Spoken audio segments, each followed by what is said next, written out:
You're the answer, son. You're the answer to are we alone in the universe? Hey guys, I'm Dylan Sprayberry, and I had such a fun time playing young Clark Kent in Man of Steel. And I got to do some really killer stunts. But you know, when you're in such a big action movie, you still have a lot of questions.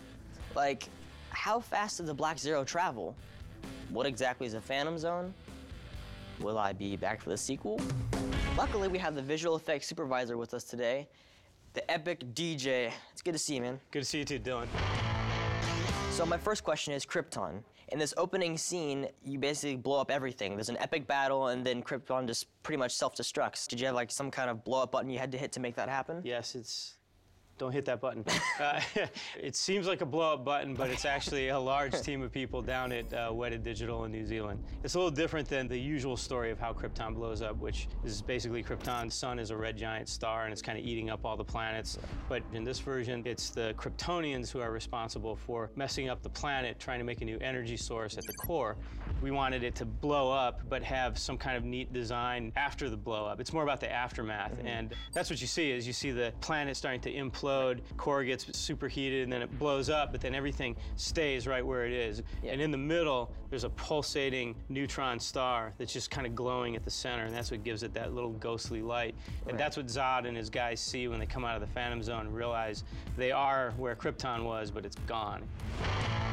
The Kryptonian ships, they're epic. What I want to know is the scout ship that Clark finds under the ice in that whole army sequence. How'd you come up with how it was going to look and how it was going to function? That's different from the other Kryptonian ships in that it was designed on Krypton in the height of their space exploration days. So it's a little more elegant, it's a little more ornamental. It can almost look like a cathedral when you stare up at it in the ice cave. It's very strange that way, and it's strange and beautiful that way, I think. But still, all the Kryptonian ships are based on sea creatures or crustaceans. Right, yeah. Looks like a lobster or something like that to me. It does, or a tennis shoe. Or a tennis shoe. Yeah, yeah. I've always thought that, and I want one, but anyway. It's cool, you know, it's one of my favorite ships. It's large, it's a really huge ship. That's why it doubles as the Fortress of Solitude, and I think that's a good way to introduce the Fortress in the new story. Okay, so my next question is, on Krypton, a lot of things are different. They don't have, you know, computer screens, TVs, cell phones. Why is that? Like, what's the difference? Well, on Krypton, the display technology is more tactile. It's like iron filings. You know, when you play with iron filings and a magnet, it moves them around. It's the same kind of thing, only we figure they're suspended in a fluid, and it's kind of like a metal fluid. Zach called it liquid geo. So the screens that the robots have this magnetic field in them that allows them to shape the metal fluid, you know, into whatever sculpted detail needs to be in there. We can look at all the examples right here. At the beginning of the movie, it's the baby in the womb. Later on in the movie, in the scout ship, Jor-El's talking about the history of Krypton and telling Clark all about where he comes from. That's a very stylized version of that, but it's a big version of that. It takes up the whole room. And then later, there's an even bigger version of that when Superman fights the World Engine in the Indian Ocean. The defense technology on the World Engine comes from the liquid geo idea, and it forms tentacles and can try to grab him and do whatever it needs to do to try to destroy him and keep working. When you look at the armor, you can tell that it's kind of medieval. Was that an inspiration for you guys, like the medieval times of armor and things like that? Yeah, on Krypton, the armor, it's made out of some kind of bone-like material. You can tell by all the markings, it's supposed to be really elegant stuff. The idea was that it's been in the families for years, and we always thought that the armor was kind of like the medieval films where the guys just live in it. My other question is Zod's Earth armor. It's a little bit different than what he was wearing at Krypton. Why is that? Let's take a look here.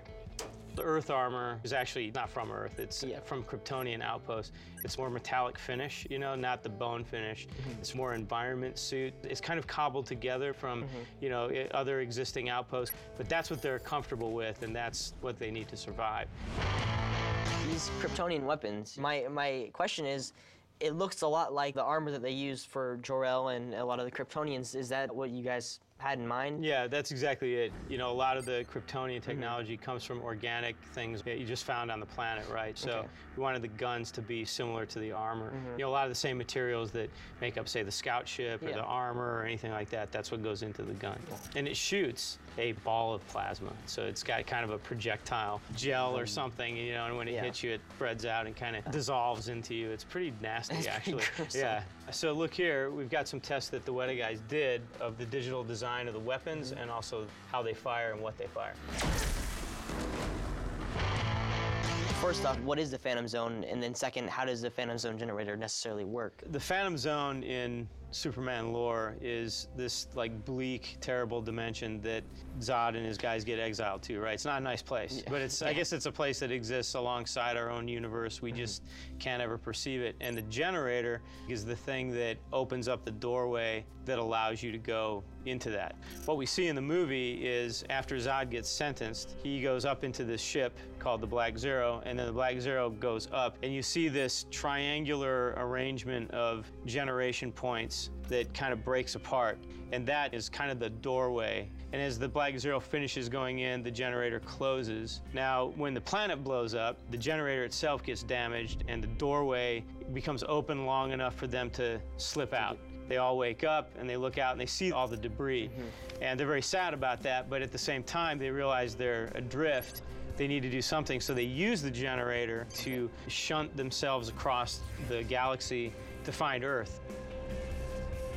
Thank you very much, DJ. bet, It's good Dylan. to see you. I gotta get out of here. All right. You might want to step back. Okay. Maybe a little bit more.